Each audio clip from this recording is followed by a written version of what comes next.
Welcome to Magic to Millions, We document this guy's journey where I take this stuff.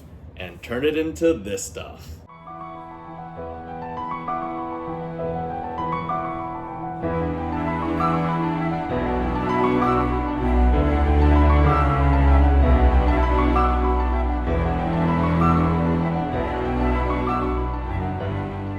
Hey guys, welcome back to the channel. So we have an interesting topic today, Saint. Magic to Millions. We're here. Magic to Millions, yes, we're back. We're back again. So people buy and sell a lot of stuff, right? And as you're buying and selling, you have to interact with people.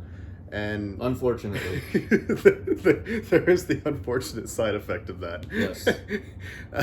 There's a lot of very, very moronic people on this planet. And Is there? I don't know why. Sometimes it feels like 96.69% of them are broke, think they're smarter than everybody else, and want everything for 75% off. I don't know. Am I hitting the right demographic here? You're definitely hitting some some points here, Sam. Magic collecting gamma males that think they're smarter than they actually are and are actually poor and entitled as hell and want everything for it's like, oh, let me offer at 30% of buy list. I'm gonna get them. It's like you're just wasting everybody's time. Yeah. Wait, we have a topic here, right? I don't want to go off on like a 15-minute rant. We do have a bit of a topic. Okay. But so you keep us on pace, bro. There's besides the people trying to 30% market you, there's also special problem children you run into, and they get quite angry with you. They're hard to deal with. They explode your inbox. They're angry buyers, or they're even angry sellers. Like, oh, I sold you this, and they just like get so angry at you, start spamming your inbox, or they'll try to do shady things in the deal to like kind of needle you in the back and just try and like fake numbers and just be problems in the deal. And it's great when most of your deals go down fine. Like a majority of the deals we do, they're fine. Like I'd say 90% plus of our deals, it's here's a number, here's a transaction, you send it and it's over. The problem is that other 5 or 10% where they're like, oh, well, your basic land is chipped, I want 10% off, or I'm gonna blast you on social media. Well, you're talking about social media. So the private groups is probably a lot better because my wife operates a high feedback account on a certain selling platform, right? And she gets the other side. 90% of the people inquiring are lowballing idiots. And I have advised her she's got this list on a Microsoft Word document of default answers to everybody, just to cut and paste, because the first thing and the most common thing that we get is, oh, you've got a graded or a high grade Black Lotus. Let me get that for, I don't know, literally, it starts at literally 10% of the price. Like, it's like, this Black Lotus is listed for $50,000, and we've got Billy Bob from South Dakota. I'm just making up somebody, but we gotta have fake names, guys. It's important. Fake names.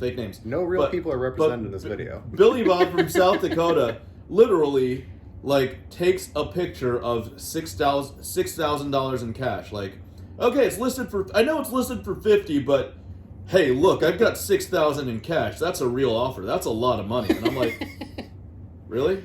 Do you 10% on the dollar. Billy Bob? Do you really expect to be buying this card at 12% of the ask? And I'm serious. So, I don't even. Yeah, like real talk. Like you had a dude send you a picture for 10% of cash. Yes. and my wife's like, who the hell does this? And then there was another guy who's like, oh, hey, I can afford all of your promos. I'm gonna give you a great deal. And he doesn't even give an offer. He's like, oh, do you know who I am? I'm a manager at Verizon. I probably make more money than you. And I'm just like, why is this crazy person? You don't even know who the seller is. We've never interacted before. Like, why are you just proactively volunteering information that we don't need? I mean, there's a lot of extremes, but I would have to say for the most part, my input is if you're going to be selling on public channels, devise a list of answers. Like, oh, I'm sorry, we don't take offers. That's why there is no goddamn best offer button. Like, do you see? Do you see the part where we took offers? No. And that usually eliminates, and you're cutting out about 80% of the brain dead jackoffs that can't afford to buy your product or respect your asking price in the first place. Okay. You know? So right? removing the offer button sounds like a pretty good idea in some cases. Then for sure, it removes a lot of the problems. Well, if you even put an offer button, which my wife had tried in the past, she's a professional seller as a housewife. That's her main source of income.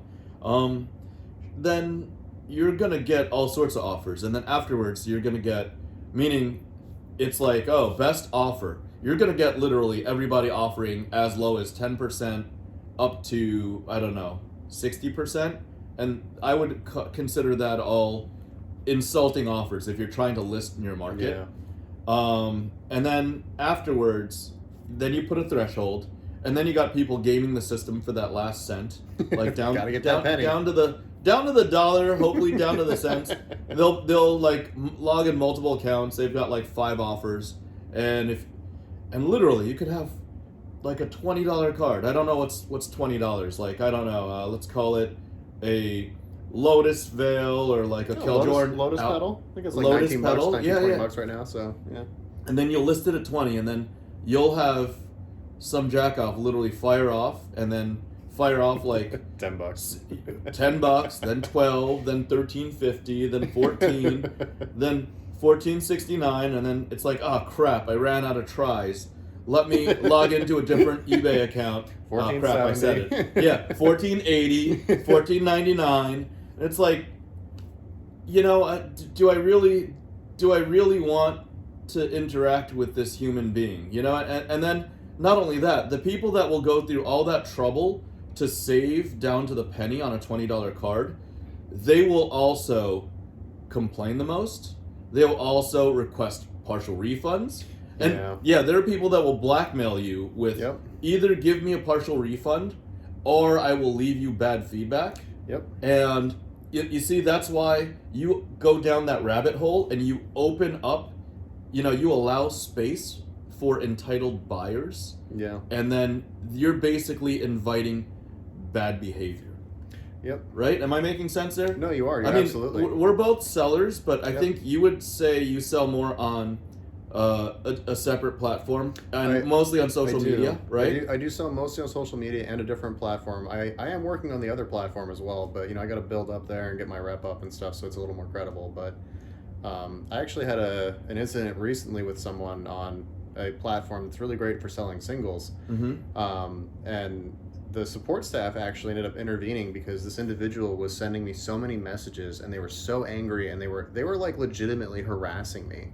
It had gotten to the point where like I was just like, dude, I just wanted a photo of the damaged card to confirm damage. Then I can adjust and then move on with life and refund you. It's easy. And this person took it upon themselves to instead get very angry, start harassing me, to the point where the platforms... Was the card under $100? Yeah, it was a 30-cent. No, it was 19 cents, I think, is what the card was. And then the other one was like $1. It was like literally negligible. Like I just wanted a photo of the damage just to confirm that it's damaged. Like it's not a big deal. If it fell out of the packaging, the photo will confirm that because you can see where the bend is in the card if that's what happened. And that's the main reason most sellers are asking for photos of damaged cards is one, to confirm the damage so you're not being a shisty individual, and two is like most sellers genuinely want to know where the damage came from because then they can either A, file a claim through the U.S. Postal Service for the default insurance value, they can package differently, etc. But this individual literally was so angry and so disrespectful that the platform support staff actually got involved, blocked their account, and removed their angry review that they issued in repercussion to this grave damage I have done to them. Yeah. There's singles platforms that are actually employ people that are passionate about the card game, and people are actually making that judgment, saying, "Hey, you know what? This person's a complete d-bag. They don't deserve to transact on this platform." Whereas the very publicly traded auction platform that has bought the singles platform, right? True. Yeah, it's all together now. Be interesting how that goes. They usually almost always side with the buyer no matter what. And I've had situations where buyers of even really large cards, like the highest end, the most scarce Pokemon cards, like whatever the base Charizard, they've like had people buy, and then these people are buying, putting on their credit cards, presumably because I looked up their address. They didn't seem like they can afford, $10,000+ cards. Well, I was like, why is this person waiting for that? Like, if there's 30 days, they waited until the 29th day after receiving the card to refund it.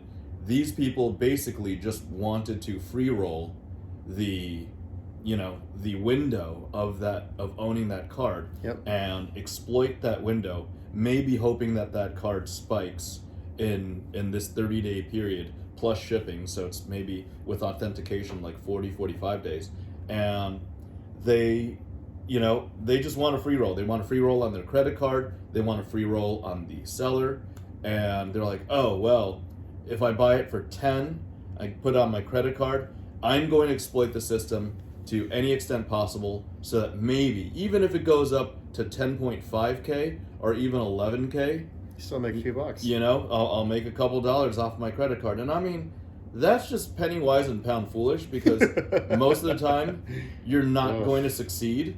You're just that wasting, seems like a high risk. Yeah, you're wasting multiple people's time and eBay's time. Yeah.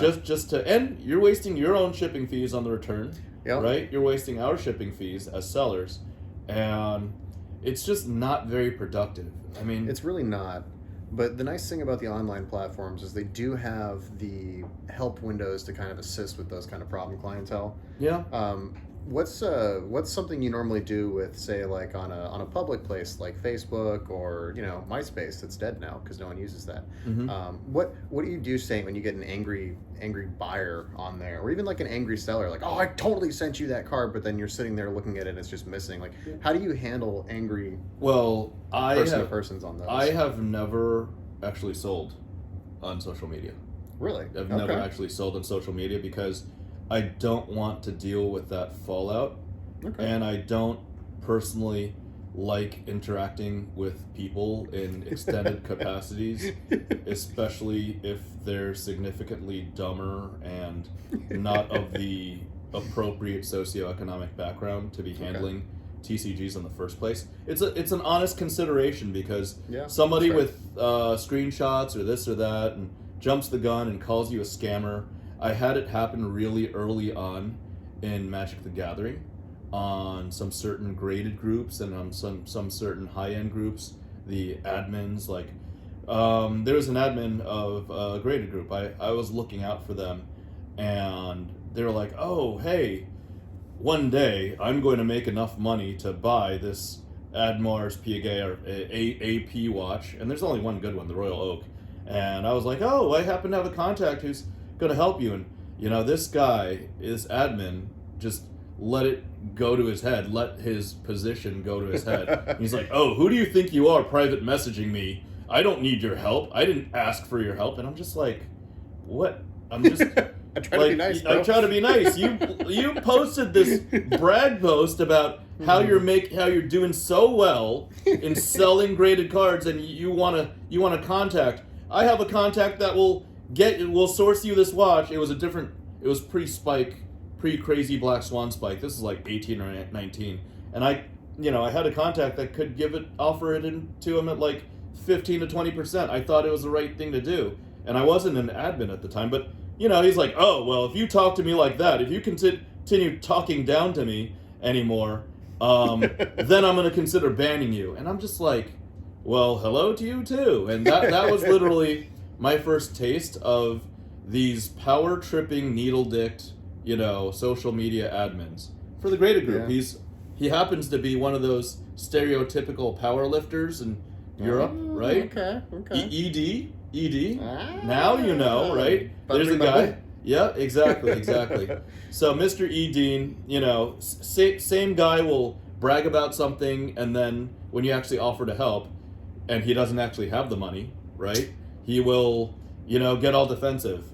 Let's not get into that because there's infinity drama on certain social media channels. So it sounds like there's a running theme here, though, if someone's angry and upset, there's usually a money problem involved somewhere, is kind of what the common theme is sounding like. Often, even if it's a 10-cent card or a $50,000 card, money is ultimately kind of the problem with a lot of these people. And sometimes the best thing to do is either A, just refer it to the platform that you're selling on, or honestly, on social media and stuff, I end up just muting people and just ignoring them most of the time. I don't even allow it to start in the first place. Yeah. Because, sometimes you just get into interactions and you don't want to know XYZ about people. What I do on social media is I just buy, or I simply ask, would this number be okay? And then if it's no, I don't block them. I just, I move on. And that's it. And I'm not on the selling side because I've heard from you, I've heard from so many others, that you list something up there and you're not going to get the 10% to 50% offers because you know who they are and normally they maintain a reputation. But you do get plenty of the 60 to 75% offering parties. And I mean, you leave an OBO or our best offer, and you're asking for it. You're just asking for it, and 3/4 of those private messages are going to be trying to lowball you, and it's like, come on, guys! A sick deal, so to speak, in the Magic community is 10% off, and people are usually responsive at that 10% off mark, but again, you've got this subset of people that think they're actually smarter than they actually are, or more important than they actually are, and that subset is growing because come on, it's social media, and then you have the people that are asking 25 to 35% off, and it's just like, guys, that's not reasonable. If you're getting a card at 35% off of market ask, the only reason where you'd want to do that most likely is so you can be galaxy brained and buy it at 65% of market and sell it at 85% of market and make that 20% upside. Yeah. And as I've heard from other wealthy people around me growing up, it's like, hey, I'm not here to have you make a nickel off of my dime, right? Yeah. And that's exactly the case. That's exactly the mindset I encourage as a seller. Yeah. And if you need it that bad in the first place that you're considering taking offers at 65 or 75%, you really shouldn't be investing or collecting trading card games in the first place. Bingo. Yep. And that's important to know because it's dealing with these angry buyers and sellers and stuff. It's part of the game. It's gonna happen. It doesn't matter if you sell one card, 10,000 cards. Eventually, you're either A, gonna be unlucky and hit the one guy who's just an angry individual, or B, in those 10,000 sales, you're gonna run into one of those angry people, and it's kind of an inevitability of the process, and it's just something that's gonna happen to you. So being aware of what they're doing, why they're offering such lowball numbers, ways to deal with it, that kind of stuff, those are all important things to have in mind. And this is kind of like a good breakdown into kind of like their mindset and why they're doing some of the things they are, and some of the things that they're legitimately doing, like buying a $10,000 card and hoping to flip it in 30 days and then return it to you because, well, dang, they lost $30 in shipping. But there's a lot more that goes on behind that other people don't see or don't get to deal with, and it's those crappy buyers and sellers and those situations that really suck. And that's kind of what we wanted to do here with this, is kind of bring some of those situations to light, kind of give some people some thoughts and stuff of how we've handled them, things that we've dealt with, things that we've gone through. One of the best things that we did, obviously, is just literally sell on platforms where you have a third-party support, because that gives you anonymity and it gives you a lot of protections, which you don't have selling on social media. On social media, you're just going to get an angry guy in your DMs, and you're kind of just got to deal with it or mute the guy. And not just angry guy. I can go on about this for another 6 hours. I could literally teach a PhD level college class about jackoffs in the TCG community. Yeah, they're there. But okay, within the same week, let me just give a quick example. Within the same week, I had one guy ask me about a Mirage set, and he wanted pictures front and back of the Lion's Eye Diamond. Okay. And I'm like, okay, great. And then I actually get him the whole pictures, MTG full Mirage set. Everything's near mint already.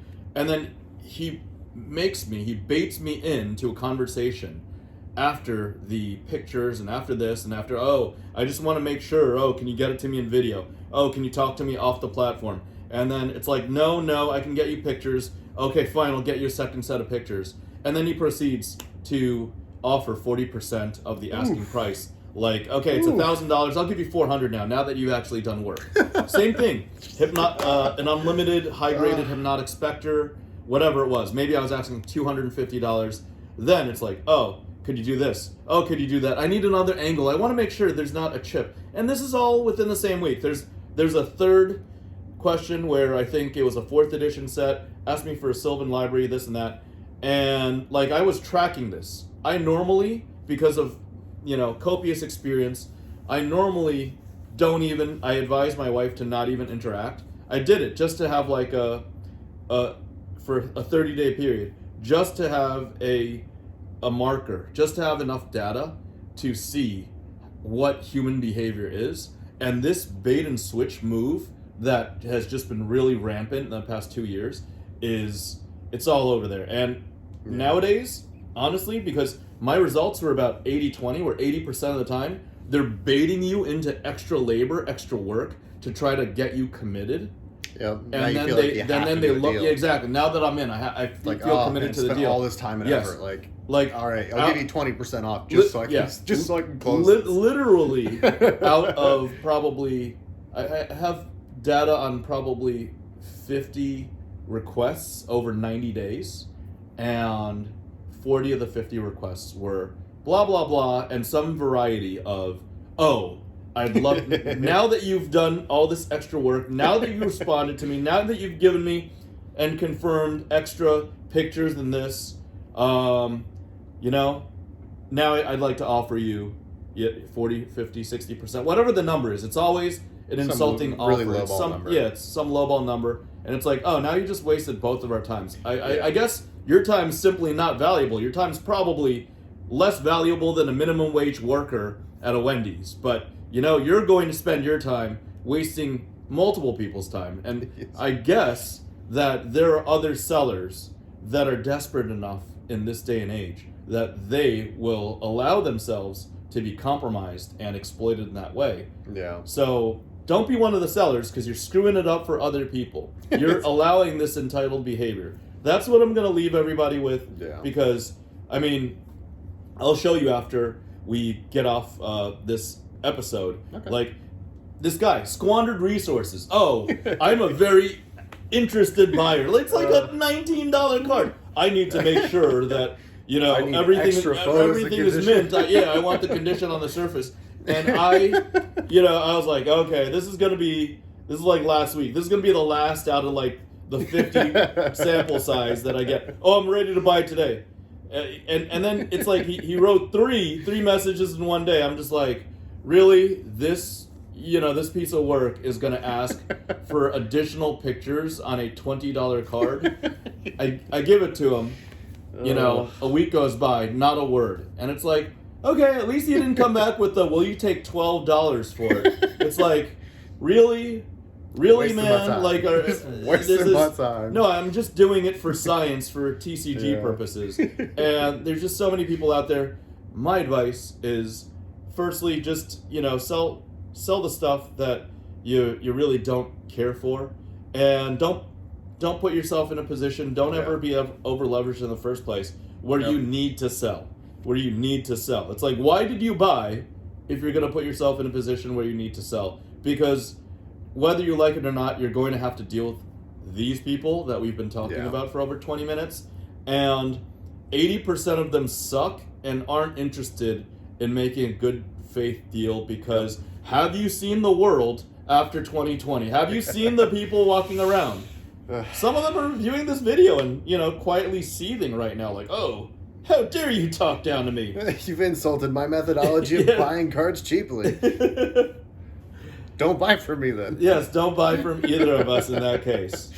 All right. Well, again, we could go on, but I think that's a pretty pretty good overview of. It's a good snapshot into problem buyers of jerk offs in TCGs. Yeah, it's a good 24-minute snapshot. Hopefully, you guys get some laughs and stuff out of it too, because I mean, we've definitely had some funny freaking stories. And as a matter of fact, why don't you? Why don't you guys? Okay. Let's hear it, yeah. Who the viewers share some stories, because we could go off, and that way, we can interact and share additional stories. Actually, I have a really good idea. Why don't you guys comment your funniest buying and selling tragedies / horror stories? What, hindsight 2020, they're all funny, right? But we'll make a video about the comment section and stuff, and we'll highlight some of the funniest stories we have in the comment section. And we'll contribute ourselves. Yeah, hopefully, and we'll get some of our own stories in too. Hopefully, we'll get our some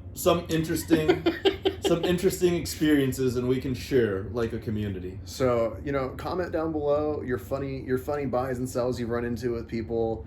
Get it featured on the channel. We'll pick 5 or 10 of the really good ones that we like. Obviously, if it looks ridiculously untrue, we're not gonna say it. Like if you say you bought 69 Black Lotuses and someone offered you $1, we're not gonna, it's gonna be pretty obvious. We'll pick 5 or 10 of them though that we really like. Interesting, some compelling cases, and then we'll go from there. We'll highlight your name in the comment section here, and we'll screenshot your little comment, and I'll throw it up here, and I'll learn some video editing stuff because I'm still cheap at doing my editing. Yeah. And we'll have some fun with that. Yep. But guys, thanks for tuning in. This is a bit of a long one, but we'll see you guys again with some more videos coming up. Till next time, as always, guys, photos and pictures and prices down below, and the PPs and PPPs. Keep it PG-13, you animals. It's don't need no Family Guy moments here. Come on now. Thanks, guys. What he said, no giggles. Bye, guys. Bye.